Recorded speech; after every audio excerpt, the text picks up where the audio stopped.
நடந்து முடிஞ்ச England versus India test சீரீஸ்ல முதல் டெஸ்ட் மேட்ச்ல மிகப்பெரிய ஒரு ரெக்கார்டு நடந்திருக்கும்.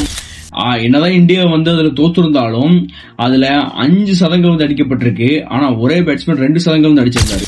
அவர் சாதாரணமான ஒரு விக்கெட் கீப்பர் பேட்ஸ்மேன் தான். ஆனா அவர் பாத்தீங்கன்னா ஒரே டெஸ்ட்ல 2 செஞ்சுரி அடிச்சிருக்காரு. Gilchrist, MS Dhoni, mark Boucher இப்படி இருக்கக்கூடிய விக்கெட் கீப்பர் யாருமே இந்த ரெக்கார்டை செட் பண்ணது கிடையாது. அதுதான் ஒரே டெஸ்ட்ல 2 செஞ்சுரி அடிச்சது.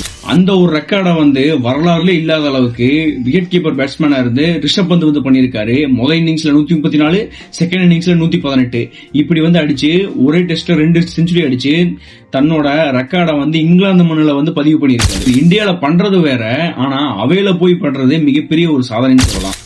ஆனா ஒரு ட்விஸ்ட் இருக்கு. இதே மாதிரியான ரெக்கார்ட் ஒரு விக்கெட் கீப்பரா இல்ல, இந்தியன் பிளேயரா ஒருத்தர் செஞ்சிருக்காரு 10 வருஷங்களுக்கு முன்னாடி. அவருக்கு பாத்தீங்கன்னா விக்கெட் கீப்பரா இல்லாம இருந்திருக்கலாம். ஆனா பேட்ஸ்மேன் வித் கேப்டனா கேப்டனா பொறுப்பேற்ற முதல் இன்னிங்ஸ்லயே, அதாவது முதல் டெஸ்ட் மேட்ச்லயே பாத்தீங்கன்னா இந்த ஒரு ரெக்கார்டை பண்ணிருக்காரு. அதுவும் இங்கிலாந்து, நியூசிலாந்து, சவுத் ஆப்பிரிக்கா மாதிரியான பெரிய நாடுகள் கூட கிடையாது.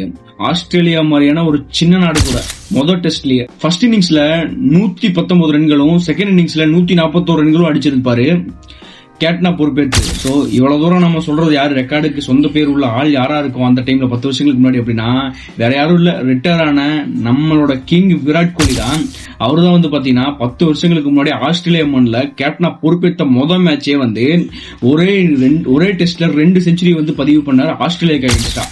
சோ அந்த மேட்ச் இதே மாதிரி நம்ம தோத்துருப்போம். ஆனா தோத்துருந்தாலும் விராட் கோலி பர்ஃபார்மன்ஸுக்கு எந்த ஒரு குறையும் இருக்காது. அது மட்டும் தோத்துருக்காது. அந்த அளவுக்கு மிகப்பெரிய ஒரு பர்ஃபார்மன்ஸை விராட் கோலி அந்த இடத்துல காமிச்சிருப்பாரு. தன்னோட டாமினேஷனை ஆஸ்திரேலியா அந்த இடத்துல காமிச்சிருந்திருப்பாரு. சோ உங்களுக்கு ரிஷப் பந்த் பிடிக்கும் அப்படின்னா லைக் பண்ணுங்க, விராட் கோலி பிடிக்கும் அப்படின்னா கமெண்ட் பண்ணிட்டு போங்க.